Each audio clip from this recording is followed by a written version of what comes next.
Hello everybody and welcome back. It is good to talk to all of you again on this awesome weekend. I look forward to weekends a lot.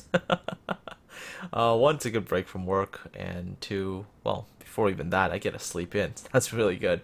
But it's also really good because I get a chance to make some content for all of you on the weekends. Something that I haven't had a chance to really do during the weekdays. Although it is going to get a little bit better in the next about, I'd say, 2 months or so, as the students I used to tutor at night, they're all off on summer vacation. So I'm going to have some more evenings free, and that might allow me to make a couple of more videos a week, hopefully. Anyways, I just managed to finish grinding to the Republic, and she's not bad. Like, she's actually pretty darn good. I mean, not really my style of battleship, but I can make her work. Her 430mm guns, those are really nice. Nice fast reload. Very, very, very interesting overmatch ratio. Generally, if you're dealing with Hindenburgs with the Republic, you can just be like, lol, what angles? There's a lot of good about the ship. I guess one of the downsides is sometimes there's just not enough shells, especially coming from an LSAS, which has a lot of shells. Suddenly, with the Republic, you're like, And also, of course, the turret placement, sort of one front, one rear. Not really the preferred sort of placement. I much prefer either Richelieu's, which is like all forward, or Alsace, where it's like two quads forward and one in the back. But that's okay. Other than that, Republic, pretty good ship. Nice and fast. Armor's pretty good. And a battleship that I think I can, come to love. But I just need a bit more time with her. My first couple of games, I think I must have been playing like last night or something when I was like super tired, and that didn't work well. And of course, my first salvo of this game was against a Hindenburg who was trying to bow in, and I'm like, yeah, I don't care. Don't care, I'll take 16k off of you. Don't care what angle you're at. Hindenburgs, if you're up against a Republic, yeah, try not doing what this Hindenburg is trying to do. It's not going to end well for you. Of course, for me, at this particular time, I also know there is the one enemy destroyer on the enemy team right in front of me because of that smoke screen. So as soon as I saw that smoke screen, I was already starting to turn away. And by doing so, I completely avoided the torpedoes because I knew that they were probably on their way. And there's a dead Hindenburg who apparently still thought it was good to keep coming forward. Sometimes make up your minds. If you know you're going to be vulnerable to an enemy ship, don't keep going forward. Either stop or even consider just turning away. Sometimes, if you have 20 seconds to turn away, by the time the next set of shells comes towards you, you might be able to bounce them off your belt and then just get out of there. Probably the ideal solution. That Hindenburg, I think, sort of stuck with it a little bit too long and died a pretty painful death. Coupled with the ability to overmatch 30mm armor and really sort of wreck Hindenburgs, Republic also has, just by its normal raw numbers, really, really good penetration with its shells. So if you're at range and you see a battleship, take a shot at it. You never know what will happen. I've had 22, 23k salvos by going through Kurfürsts and stuff at range, and it's good damage. Guns are really, really solid, so make sure you make use of them. That enemy gearing. That's not a thing you want to do. Generally speaking, if you're the only destroyer on your own team, you don't want to get detected too easily. You don't want to get focus fired, because once your team loses that destroyer, they're going to lose a lot of their abilities to sneakily go after caps and really sort of get some of that zone control. So for this gearing to come out the way he did, yeah, no, that was not very, very smart. And then, of course, yay, Battleship AP, double penetration. That gearing's just screwed. I took 6k off of him. And that's the end of that. Alright. So take a look at the map right now. On our side, we're doing pretty good. Enemy battleships, actually all enemy ships are falling back on our side. Do pay attention to the far side of the map at where the 7-8 lines are. Enemy ships in that area seem to be pushing up. When you're playing World of Warships, one of the things to do sort of constantly is to look at the map. But don't just look at the area around you, look at the whole map. See where the enemy team is, see where a potential push might be, see where you're kind of needed. So for me, I'm looking at it, I'm like, that far side, potentially looks like that they're gonna need some help because there's quite a few enemy ships there, including Republic, and it might not hold with the ships that's there. I mean, there's a Massachusetts and a North Carolina, which they don't really think is that big of a challenge for Republic. So at this particular time, I'm already like, you know what? I'm gonna turn right around and start heading in that direction, so that when that Republic does finally push up, I will be there to stop him and prevent him from going onto our cap. All the while, I'm doing that, turning around, heading in the other direction. Of course, I'm gonna be taking some parting shots against enemy ships because damage is damage. Why the hell wouldn't you, right? Of course, I'm still going to be ideally trying to pick the best targets to shoot at. In this case, Cleveland for sure over the battleship because the battleship was a little bit more angled. This Cleveland is, I think at the time he was just kind of sitting still, so I took a shot at him. Yeah. And nope. RNGesus is like, no, you don't get that shot. Got one crummy overpen, Jesus. It happens. It really does. But with Warships, you know, the thing is, as long as you're consistently making good decisions overall, and as long as your damage numbers aren't like totally crap, and you know you have a pretty good sense of the game and all that, you should still be winning more games than you're losing. It's just how the game is designed. As long as you make good decisions consistently every game, game in, game out, your win rate is going to be better. Like, if you're someone, let's say, with the same amount of damage as someone else, but you make the better decisions and you can read a situation better, you're going to win more. Because if somebody's just focused on, let's say, their own individual damage totals, they're not going to be winning as many games because their attention is on chasing damage instead of, you know, what the right strategic play is going to be. So for me right now, I'm on this flank. I'm still applying some pressure onto the ships that are on this side, even though they're clearly all falling back. But my attention is now diverting over to that 8 line because I'm watching that push coming up. And I'm like, uh-oh, it's not good. Because originally we had the Massachusetts there. Massachusetts has been sunk. The North Carolina, take a look at the positioning, and you know that the North Carolina is broadside on to that Republic. And I don't think that North Carolina is going to be lasting too long. So thinking, uh-oh, better get over there as quickly as I can because I have a feeling that if I don't get over there quickly, we are most likely going to get pushed out and potentially even capped. So on my way over, and in my current position as well, if I come over on this direction, I should at least be able to get, I would say, a broadside salvo into that Republic. Because that Republic as well has to engage the North Carolina first. So if I approach from the side, I'm going to get that nice crossfire. Because if the Republic angles to me, he's going to be taking shots from the NC as well. So I line up the first salvo, take a shot, and then as the salvo's going, I'm like, oh man, I didn't lead that very well. I think I underestimated the speed of the Republic and just over? Oh god. No, I think I underled that one, yeah. And then the next one, I'm gonna overlead. I potatoed hard on this one. I really, really did. But it's okay, it's okay. At least now the Republic knows that there's another battleship on the flank. And so pushing straight in is not going to be as easy as it was earlier. So far, I do have to say, now on a side note kind of thing, I do like the French battleships. Ever since the Richelieu, I really like the French BBs. Rich is nice. Alsace is nice, although at times frustratingly inconsistent, but with that many shells, Alsace, it works. Republic is really good, but there's still some things about her that at times I still like the Alsace more. One thing about the Alsace, and this is really from just my personal experience, Alsace actually works better without the range upgrade. It's actually better to play the Alsace with like 18 point something kilometer range, because one, it does require to be a little bit closer. It does require to actually get into a better position, but that lower detectability for when you fire your guns, it does help. You don't actually end up getting like locked on by every other ship on the map. With the Republic, with her crazy range, oh boy, you fire and you get spotted by everything. And it's one thing that from Alsace to Republic for me has just not been as comfortable, because when I was in the Alsace, I was like, I should be off of detect, right? Not anymore with the Republic.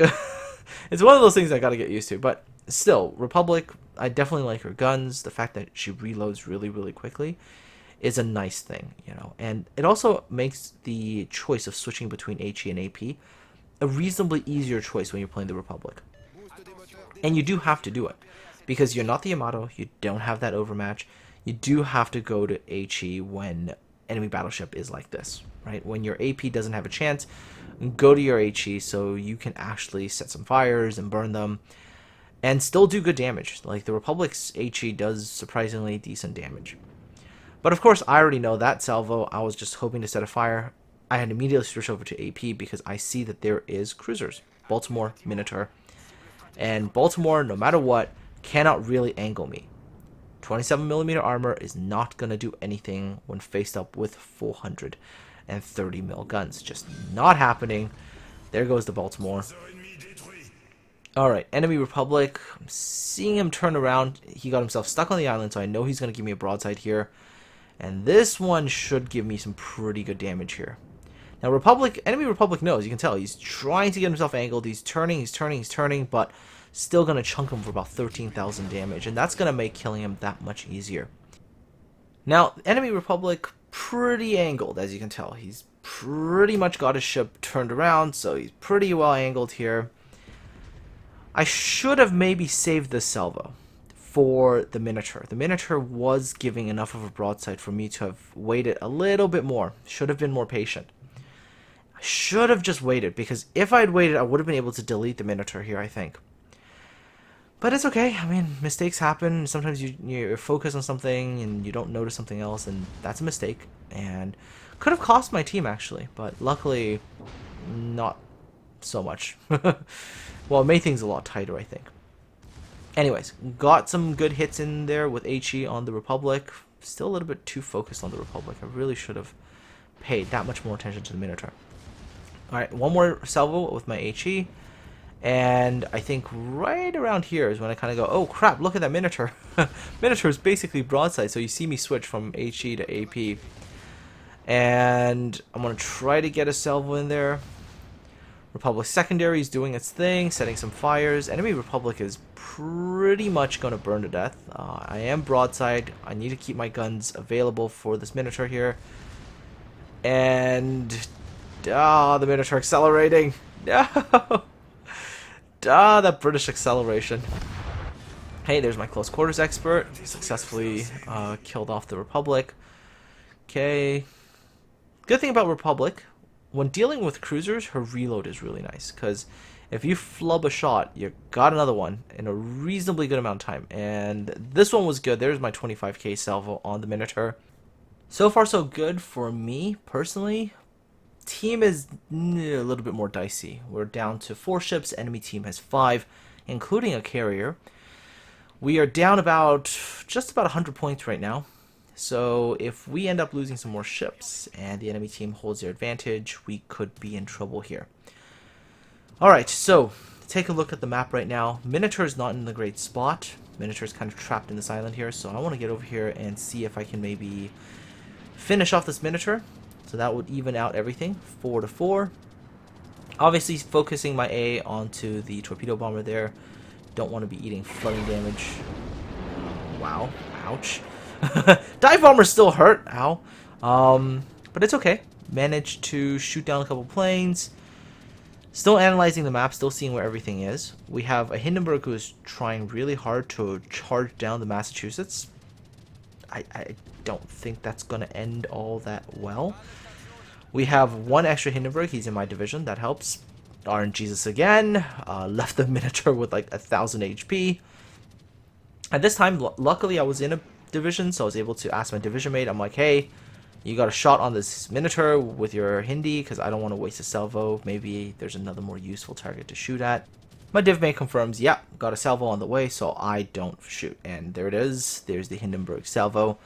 Alright, so we do manage to kill the Minotaur, but we'd lost our other Hindenburg. So that cruiser kill, basically, yeah, nothing. We didn't gain anything from it. Alright, so I look at the position of the enemy ships. I see this North Carolina on the enemy team. I'm like, wow, this North Carolina is just so far away, so far out of the action. And that tells me something about that particular player as well, right? Somebody who at this stage of the battle is that far out of position, probably not a very good player. So that allows me to make a decision later on based on who is the bigger threat, who should I pay more attention to. And with the way the NC is playing, I'm just like, yeah, I can probably ignore him. And it wouldn't be that big of a problem. But still, right now we're down 100 points. We're running out of time. There's 4 minutes and 30 seconds left. We have to make a push onto their cap. We're also down a ship, remember, right? So that's the big problem. We got to somehow make up the point difference. Enemy team has a Massachusetts. That's near their cap right now. We have a Richelieu. He's really low. So if me and the Richelieu combine and we push the Massachusetts, we might be able to get rid of the Massachusetts and maybe even out the score. Still, there's a very good chance that when the Richelieu and I push the Massachusetts, if he gets help from the CV, might be able to sink the Rish. And in that situation, I have to go and step onto their cap. I have to freeze their cap so they stop gaining points. I'm pretty confident, Republic versus Massachusetts, my HP amount versus the Massachusetts HP amount, I'm pretty confident that I got this. Cleveland comes out, I take a salvo at the Cleveland turns away, and I get a little bit of overpen damage. But still, like I said, here I have to make a choice. Do I chase the Cleveland, or do I go for the cap? I can chase the Cleveland. If I sink it, I don't think it's going to make enough of a difference. Because, like I said, I'm pretty sure we're going to lose this Richelieu. I just don't see this Richelieu, with the amount of HP that the Richelieu has, surviving. So if I go and trade off our Richelieu for their Cleveland, it's just not worth it. I'm not going to be getting enough points back from that. But you will see people make these decisions because they go, well, I can't kill this Massachusetts and the Cleveland's the easy damage target, so I'm going to go for the easy damage target. And sometimes this is what I mean. Like, you can have people who will have similar stats damage-wise, and then you'll see one person with, like, substantially better win rate than the other person. And a lot of that, if it's not a division thing, by the way, or if you're comparing division stats, both are division stats. If everything's the same and you see a pretty big difference in terms of win rate, a lot of it's just who's got better decision making. And that tells you who the better player it should be. So anyhow, I decide, look, the Cleveland's not really worth it at this particular time. We got to evenly trade out Rish, Massachusetts, so at least the point difference isn't huge. And by sinking the Massachusetts, I should be able to get onto this cap. And when I get on the cap, I can freeze it, and maybe we can bring these points a little bit closer. You'll see.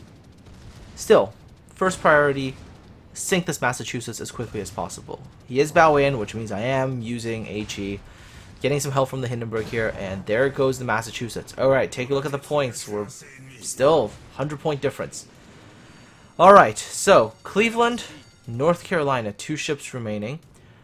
Priority for me at first, let's see if I can sink the Cleveland, right? Cleveland might be the easier target to kill.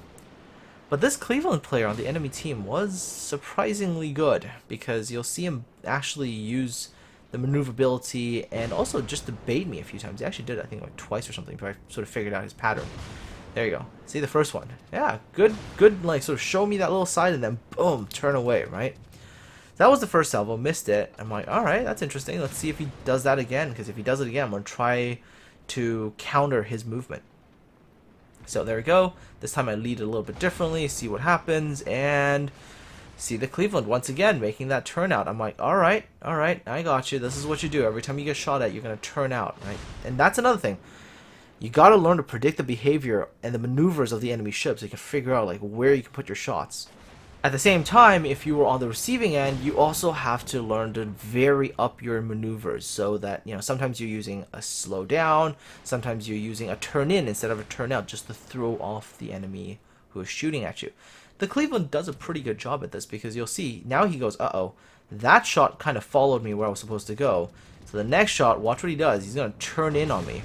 Yeah. Cleveland's going to go and, see that? There you go. Smart Cleveland player. Very, very smart. Turns in instead of out, because if he turned out, he would have died there. So very, very good Cleveland. Now we're down to 20 seconds. I've got 1 salvo remaining. And I'm looking at the points, and I'm like, I don't think it's enough. So I turn my attention onto the North Carolina, knowing, remember, I said, the North Carolina is not a good player. So I guessed, just by guessing, that the North Carolina wasn't going to angle. And I was right. And that North Carolina kill changed completely in the last few seconds, changed the point balance. And of course, the Hindenburg on my team was able to also take down their Cleveland, so we were able to secure that victory pretty much the last, like, 5 or 6 seconds of the game.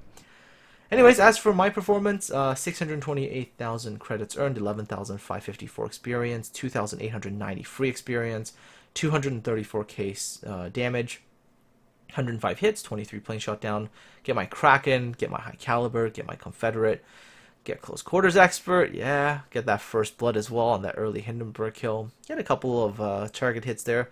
Citadel hits not so much, but it's okay, and of course did manage to set some fires and get some fire damage. Base experience 2,985, so almost 3,000 base experience gain. As for the damage, take a look there, 16k from high explosive, 174 from AP, 38,000 from fires. Fire damage was actually quite substantial as well. And there we go, Command EXP, 40,000, credits earned after deductions, 332,000, and pretty good game all around with the Republic. Yeah, all in all so far, liking the ship, enjoying the play. Hopefully you picked up a little bit of tips or whatever to help improve your gameplay in this video. Don't forget, leave me a comment in the comment section below because I have some additional codes for July to give away this time. And I will most likely go around to drawing the codes for the winners in the video tomorrow. So, get your comments in. Anyways, folks, I hope you have yourselves a really good Saturday. Take care of yourselves, and I will talk to all of you again tomorrow.